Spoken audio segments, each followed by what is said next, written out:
Welcome to the Dental Brief, the world's direct, right-to-the-point podcast produced to get you the information you need to learn and grow your practice.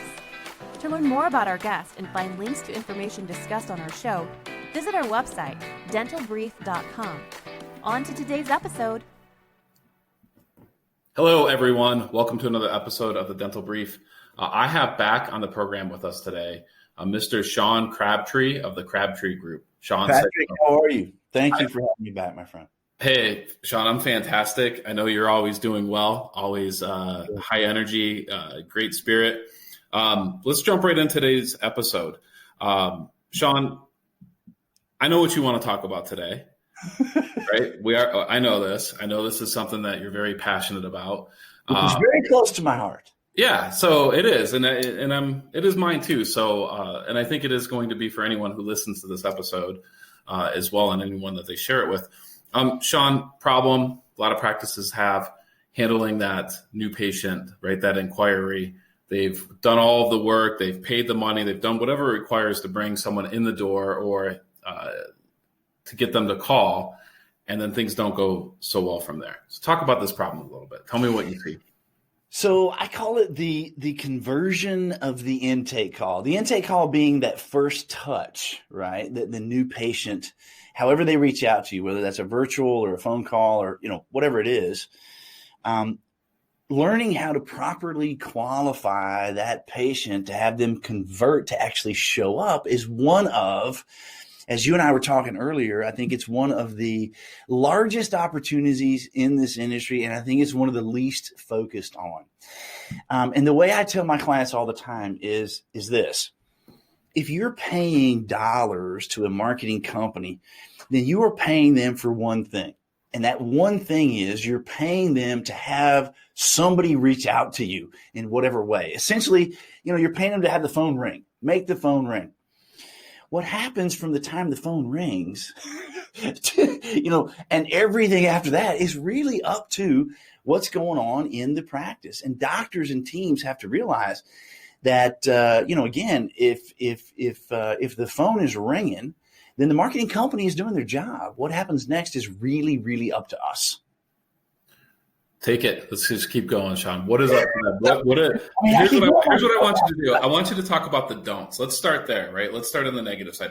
Tell me 3 fatal mistakes, fatal flaws that happen, 2 or 3, when a new patient calls a practice, that phone's answered. Tell me 2 or 3 fatal things that you see practices do. Well, number one, the biggest thing is before the call happens. The biggest challenge I see is practices are not, because they don't understand or because they don't want to take the time or who knows for whatever reason, they're not tracking this vital piece of information, which is how many times did the phone ring today for a new patient call? We've got to be able to track how many times the phone rang versus how many times did we schedule the patient? And then we got to go to the next step and go, how many times did they actually show? Because when the phone rings, the marketing company is doing its job. We've got to know the analytics after that to be able to figure out what do we need to do differently, right? So that would be step one. Step two, the biggest thing that I see is well-meaning, very capable, and I mean this with love, well-meaning and very capable people at the front desk view the phone ringing with a new patient as one singular goal, and that is schedule the patient. So the first thing out of their mouth is about the insurance questions or, whatever like that. There's absolutely, no focus at all on sort of what I call qualifying that patient.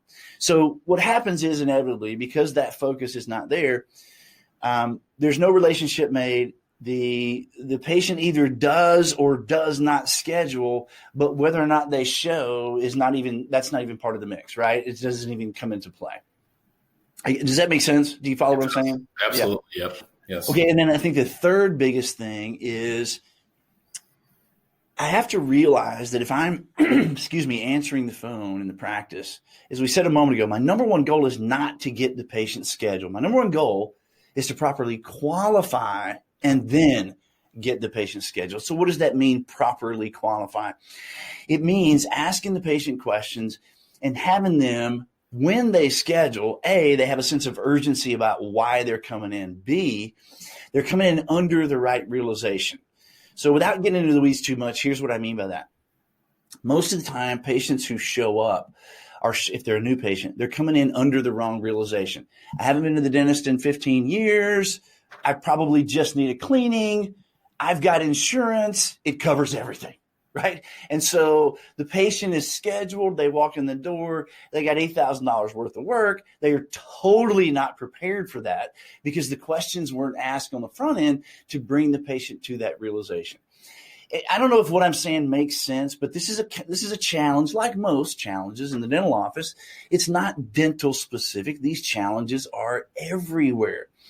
I've got a book coming out here at the end of the year, maybe the first of the year, where I tell a story where this actually happened to me.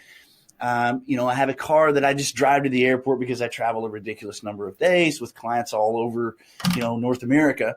And so this car sits in my garage. It doesn't do anything except drive me back and forth to the airport, and it sits there all the other times. So I realized I haven't had an oil change on this thing in forever, right? Sure. So I contacted an oil change facility between me and the airport. This was, not too long ago. And so I'm on the phone, hey, I heard you guys have a $19 oil change. Yeah, absolutely. Can you see me tomorrow at 9:00? I'll be on my way to the airport. Absolutely great. Fine. Schedule the appointment. I show up. I'm on the phone, I'm handing them my keys while I'm on the phone. And about 10 minutes later, the guy comes back and I can tell he's wanting to talk to me, right? So I put my client on hold and I said, is everything okay? Yeah, Mr. Crabtree, you've got about $2,800 worth of work on this car. And I'm going, now, wait a minute. What do you mean $2,800, right? That's spend the oil change. Yeah. We need to see pictures of this car. You haven't had the, you got a rear main leak seal or whatever. I mean, he told me a whole bunch of stuff. Timing belt. I don't know what all he said. And by the way, we can't change the oil because there's some problem with the bolt or whatever. And I'm going, no, wait a minute. You don't understand. I'm just here for the $19 oil change. That's right. Why I'm here, right? That's the reason I came in. And he's trying to ask me questions to help me understand why I need this work. Well, that wasn't why I came in. I was under the wrong realization. Conversely, a few questions on the front end. Mr. Crabtree, what year's your car, right? How many miles do you have on this car? Oh my goodness. When is it? Have you ever changed the timing belt, right?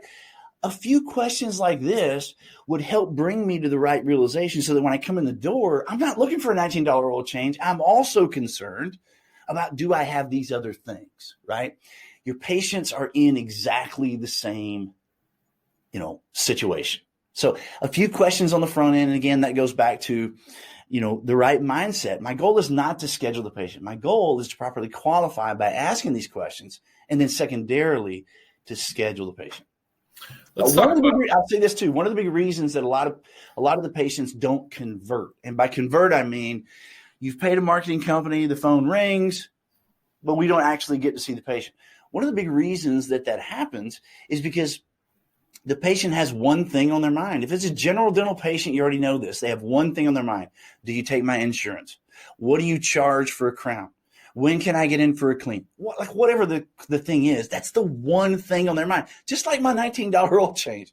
What is the one thing on their mind? And so a lot of times, 9 times out of 10, the patient calls and asks that one question. We then, on the other side of the phone, give them the answer and schedule them. And then the patient just hangs up and calls right down the list. On Google, they're, just calling every doctor right down the list. And then they don't show up and we don't understand why. No, that's exactly what happened. People will just jump to the next one, to the next one, to the next one. And with that being said, I like to talk to, when it comes to the phones, I won't get nearly as deep with anyone as you will. It's not what I do every single day, but I know that the most important thing about answering the phone is actually answering the phone. And this is a problem that I see. That would be a prerequisite. Yeah. So talk about that a little bit. What do you say? Have you seen practices where they have hey, they're just taking voicemails and calling people back, or they're not available, or they take a 2-hour lunch and they're not answering the phone, or this one, they run ads. They're closed on Friday and they're running pay-per-click ads on Fridays for emergency dental that they're not even going to get back to the patient until Monday. What is happening in today's age? What's your experience, especially with younger people, right, and how they are, nobody leaves voicemails anymore.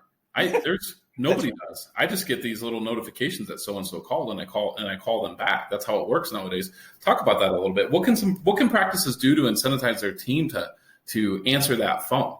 Well, I think you're speaking to maybe a little deeper problem, right?